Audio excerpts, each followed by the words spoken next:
Olá, querido irmão, querida irmã, este é o programa Tesouro da Igreja e eu, Luiz Carlos, juntamente com você, estamos aqui dando continuidade aos nossos estudos sobre o Catecismo da Igreja Católica. Nós estamos estudando a nossa profissão de fé, que é o nosso credo. Estamos na parte do Filho, que foi concebido.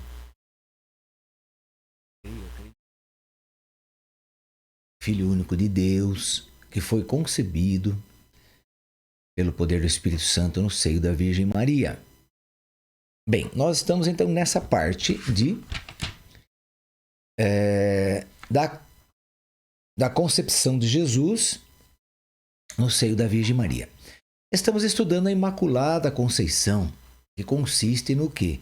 Em que esta mulher, Maria, foi preparada para que nela não entrasse o pecado original. Então estamos conversando sobre a sua concepção sem mácula, sem manchas. Bem, hoje nós vamos entrar no número 492 do Catecismo da Igreja Católica, esse númerozinho que fica do lado aí, o seu catecismo, esse número em negrito, que vai continuar falando sobre a Imaculada Conceição de nossa Mãe querida. Diz assim: esta santidade inteiramente singular, quer dizer, única, não existe outra pessoa que seja assim como Maria. Então, essa santidade inteiramente singular, da qual Maria é enriquecida desde o primeiro instante da sua conceição, da sua concepção, lhe vem inteiramente de Cristo. Quer dizer, todos os méritos de Nossa Senhora, tudo o que ela, essa Imaculada Conceição dela, né, a concepção dela que foi sem mancha, tudo isso aconteceu com ela por causa do Filho, que é Deus, que teve que se encarnar. Então, teve que ser preparado um modo de que o Filho viesse em sua santidade perfeita. Então, isso como nós já vimos ontem, no nosso último programa, como que ele iria entrar em um ventre manchado com o pecado original, ele sendo santíssimo, como poderia? Então, por isso que houve a preparação da Nossa Senhora para que ele pudesse habitar um ventre puro, santo, imaculado, quer dizer, sem mancha. Bem, vai dizer aqui então: em vista dos méritos de seu filho, foi redimida de um modo mais sublime. Redimida, já vimos isso, né? O que é ser redimida? Ela é ser totalmente limpa com o sangue de Jesus, porque o sangue de Jesus esse sangue é o pagamento, não é? Da nossa salvação, da nossa libertação do pecado, da morte e do demônio. Então ela foi redimida de um modo mais sublime. Nós somos redimidos também no batismo? Sim. Nós somos redimidos no batismo. Só que, no nosso caso, Jesus não nos livra das nossas imperfeições. Jesus não nos livra das nossas más tendências, das nossas más inclinações. Então, por exemplo, eu tenho más tendências, eu tenho más inclinações. O que é isso? Eu tenho desejos dentro de mim que são exatamente contrários aos desejos de Deus. Então, eu tenho desejo de roubar, de matar, de destruir, de falar mal dos outros, de fofocar. Eu tenho desejo, se eu sinto raiva dos outros, sinto ódio. Eu quero guardar mágoas, rancor, eu quero me vingar. Então, todas essas más inclinações, essas más tendências, Jesus não tira do ser humano após o batismo. Quer dizer, já existe com o ser humano isso, tudo bem. Mas no batismo, que nós somos livrados do pecado original, somos livrados da morte e somos comprados de Satanás, na verdade, mas essas más tendências continuam. Jesus não tira essas más tendências de cada um de nós, porque Ele quer que nós lutemos com a força do Espírito Santo dele, que Ele derrama profusamente sobre nós no nosso batismo, E todo dia e todo momento, se você pedir, está sendo derramado sobre você. É só você pedir.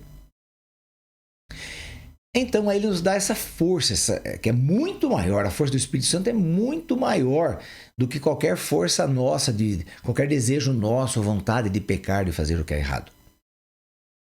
Mas com Maria foi diferente. Com Maria, ele não deixou a natureza dela ficar decaída.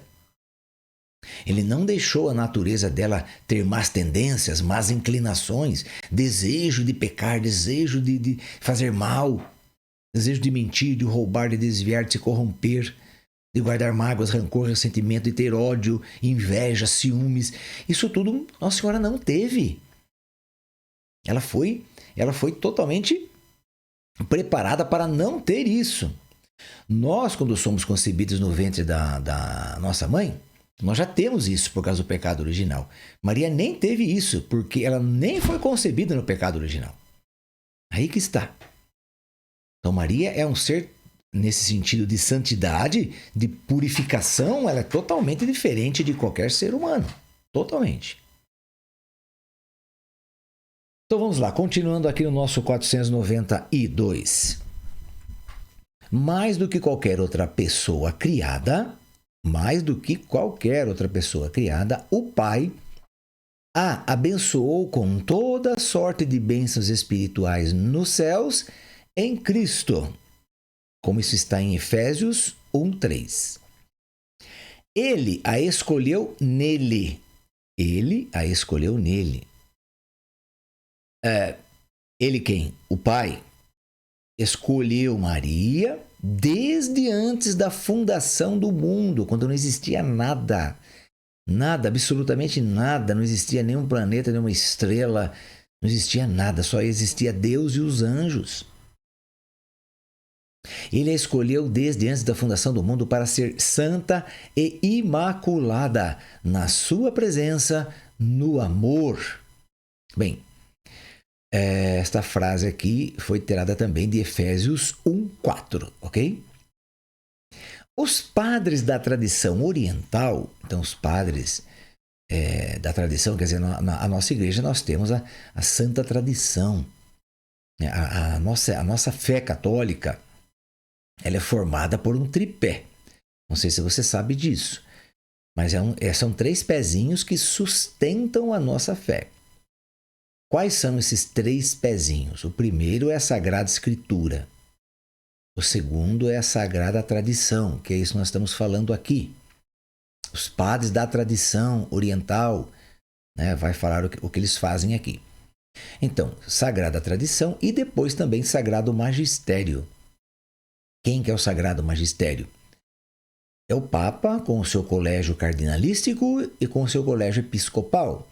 Quer dizer, todos os cardeais e bispos do mundo inteiro, junto com o Papa, formam o Sagrado Magistério. Né? São os que nos ensinam. Então vamos lá, os padres da tradição oriental, quer dizer, tem a tradição ocidental, que é o nosso lado, de Roma para cá. E a tradição oriental é de Roma para lá, né, para o lado da Ásia. Então, os padres da tradição oriental chamam a Mãe de Deus a toda santa. Panagia, toda santa, porque guia é santa e pan é toda. Celebram-na como imune de toda mancha de pecado, como que plasmada pelo Espírito Santo e formada como uma nova criatura. Isso está em Lumen Gentium 56, né? Quando a Lumen Gentium vai falar sobre Nossa Senhora. Pela graça de Deus, Maria permaneceu pura de todo pecado pessoal ao longo de toda a sua vida. Então, gostaria muito de frisar essa parte. Como Maria não tinha o pecado original, ok? E como Maria não tinha as más tendências, más inclinações, maus desejos, que São Paulo vai falar que são as concupiscências enganadoras, e de fato são mesmo. Porque quando nós pecamos, não é? Nós estamos olhando o que é passageiro, o que é fútil, o que é descartável. Quando nós pecamos, irmão e irmã, nós estamos valorizando o que não tem valor. Olha que coisa interessante. Nós valorizamos o que não tem valor, o que não merece o nosso olhar, o que não merece o nosso coração, nem merece a nossa atenção. Então, quando nós pecamos, nós olhamos para o que é irreal, para o que é passageiro, para o que é fantasia, para o que não constrói, mas é o que destrói. Quando olhamos para isso. Muito bem, Maria não teve essa visão. Maria foi imune de todo pecado, quer dizer, Maria nunca pecou. Então, isso é uma afirmação da Santa Igreja.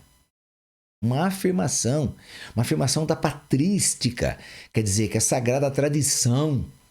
Sagrada tradição, quer dizer, o que vem desde lá, os primeiros apóstolos, as primeiras testemunhas, os primeiros mártires. Aqueles que morreram confiando e orando a Mãe Santíssima de Deus. Eles que colocaram toda a sua confiança ali na intercessão de Nossa Senhora. São os mártires dos primeiros tempos, aqueles que eram cortados ao meio, serrados, esticados, pregados em cruzes, eram pregados em postes, amarrados em postes cheios de óleo e jogavam fogo neles, eles eram queimados vivos, ou então eram levados para o Coliseu de Roma, por exemplo, e ali eles eram amarrados em uns postes altos ali, alguma coisa assim, e ficavam 1,5 metro do chão e soltavam os leões, que não comiam fazia já uns 2 dias, e os leões iam comendo aquelas pessoas. São os mártires, querido irmão, querida irmã, os mártires que nos antecederam, tiveram sua vida para que esse evangelho chegasse até nós, para que essas explicações sobre a Mãe de Deus chegasse até nós, pura, santa, imaculada. Essas informações sobre a Mãe de Deus, que eles prezavam, que eles oravam, que eles acreditavam, que eles viviam aquilo, chegasse até nós sem nenhum desvio. Não como hoje muita gente, né? Inclusive da Igreja Católica, não entende sobre Nossa Senhora, a virgindade, a pureza de Nossa Senhora, não entende. Os que estão fora da igreja, então, piorou, nem aceitam isso. Mas aí que está. Não estão acreditando na verdade que os podia salvar. Porque se eu acreditar na doutrina, a doutrina me salva, querido irmão, querida irmã. Sabia disso? Sabia que a doutrina, ela salva, ela cura e ela liberta? A doutrina católica. Por quê que ela salva, cura e liberta? Porque a doutrina é o próprio Cristo. A doutrina é o próprio Deus. Quando Jesus trouxe a boa nova do céu para nós, ele trouxe o que ele vivia, o que ele era lá no céu. O que ele era no céu, ele trouxe para nós. O que ele fazia no céu, ele veio mostrar para nós que é possível fazer aqui também.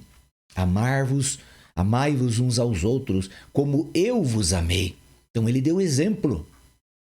Agora ele quer que nós façamos o mesmo.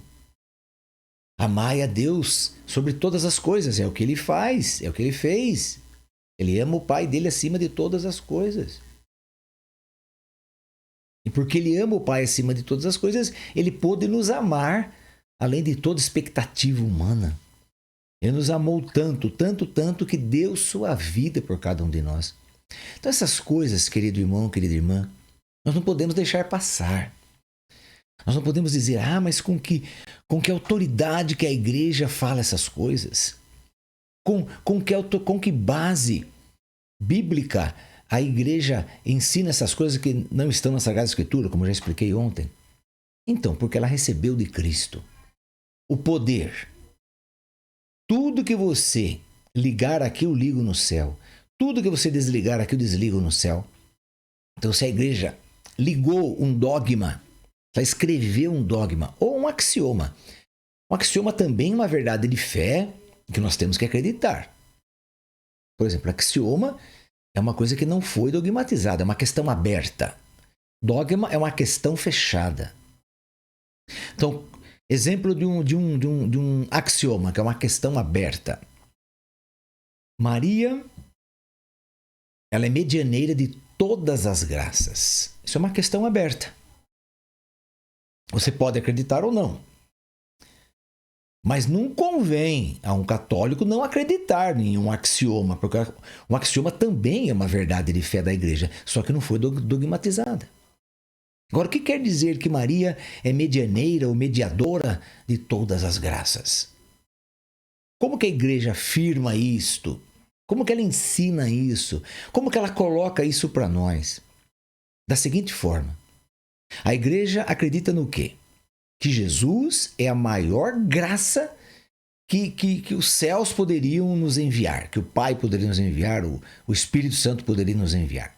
A maior graça é Jesus Cristo. Isso não tem nenhuma sombra de dúvida. Então o que a igreja ensina? Que se a maior graça de todas, que é o Filho de Deus encarnado, passou por Nossa Senhora, passou por ela, nasceu dela, então passou por dentro dela, todas as outras graças depois de Jesus Cristo, que são as curas, conversões, libertações, expulsão de demônios, milagres, prodígios, todas essas coisas que são menores do que Jesus Cristo também passam por Nossa Senhora. Por quê? Porque a maior graça passou. Então, se a maior graça passou, as menores com certeza passarão. Se a maior não tivesse passado, daí haveria dúvida. Mas como a maior passou, as menores também passam. Então, por isso que ela é medianeira de todas as graças. Então, por exemplo, você pediu uma graça para São Bento, São Miguel Arcanjo, São Benedito, São Francisco, não importa o santo da sua devoção, que você pediu aí uma cura, uma libertação. Não importa. Ele vai, esse santo da sua devoção vai levar o seu pedido para Jesus Cristo, evidentemente. Vai. E vamos supor que Jesus concede essa graça. Bom, essa graça passou pelo santo da sua devoção? Bem, em termos, passou porque ele intercedeu por você, ele foi intercessor. Mas a graça, a cura que você recebeu passou por Nossa Senhora. O Filho que deu. O Filho que cura, não é Nossa Senhora que cura, vamos entender bem isso. Não é Nossa Senhora que é realizadora das curas que você porventura tem aí, não é? Tenha tido. Ela não é. É a pessoa que cura você. Eu fui curada por Nossa Senhora. Não. Foi curada pelo Filho dela, por Jesus Cristo. Ele é que cura. Nenhum santo da Igreja Católica cura as pessoas. Eles são intercessores. Intermediam a cura, entende? Então, eu fui curado porque eu fiz um pedido para São Francisco e fui curado de uma doença que eu tinha. Ótimo, então São Francisco intercedeu por você, mas quem curou você foi Jesus Cristo. E essa cura que São Francisco, Santo Antônio, São Benedito pediu para Jesus, passou por Nossa Senhora. Isso ela é medianeira de todas as graças. Uma questão aberta, axioma. Agora, o que é um dogma? Uma questão fechada. Que não tem discussão. Axioma tem discussão. Dogma não tem. Por exemplo, Maria é virgem antes, durante e depois do parto. Nesses 3 momentos ela é virgem. Bem, isso é um dogma. Questão fechada. Se eu não acreditar como católico em um dogma, estou em pecado mortal. Tenho que procurar um sacerdote, conversar com ele, pedir para ele explicar para mim aquele dogma que eu não estou aceitando, porque estou em pecado mortal. Então isso é dogma, ok? Bem, vamos lá então. Continuando aqui. Os padres retomando aqui, né, o 493. Então os padres da tradição oriental chamam a Mãe de Deus a toda santa, Panagia. Celebram-na como imune de toda mancha de pecado. Então ela não teve pecado nenhum. Como que plasmada pelo Espírito Santo e formada como uma nova criatura. Pela graça de Deus, Maria permaneceu pura de todo o pecado pessoal ao longo de toda a sua vida. Permaneceu imune, ela nunca pecou, porque ela não tinha más tendências, más inclinações, como nós já vimos. Ok? Então veja, querido irmão, querida irmã, Maria, esse estudo sobre a Nossa Senhora Ela vai trazendo, ela vai iluminando a nossa mente para que nós possamos ver a grandeza do amor de Deus por cada um de nós. Tudo que ele fez em Maria não foi porque ele não tinha o que fazer, não foi porque ele quis fazer por fazer, não.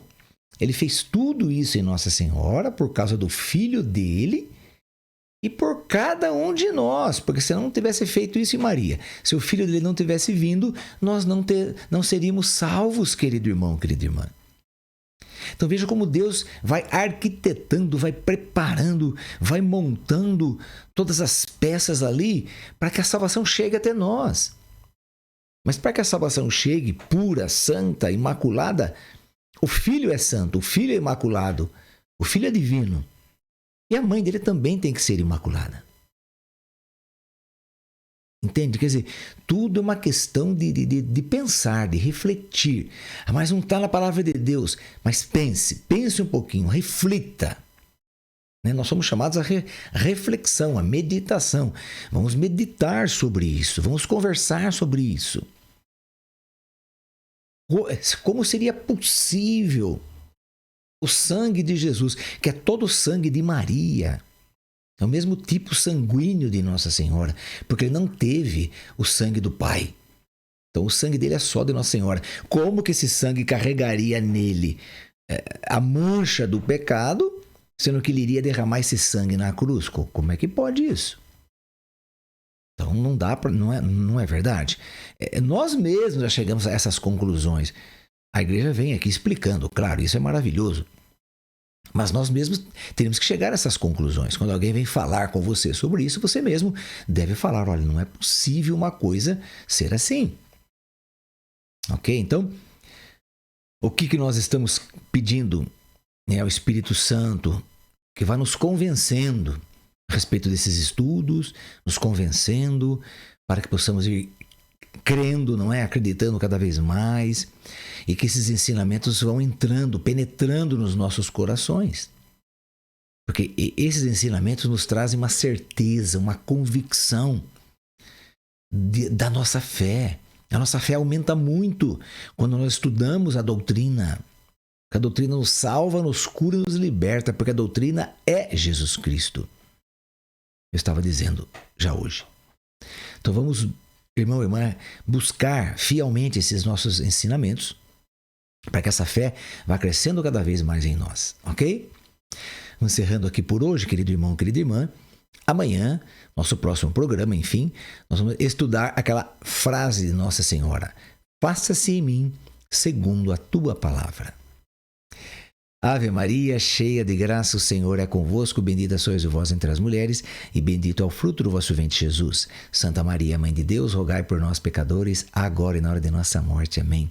Que o Senhor nos abençoe em nome do Pai, do Filho e do Espírito Santo. Amém. E até o nosso próximo programa, se Deus quiser.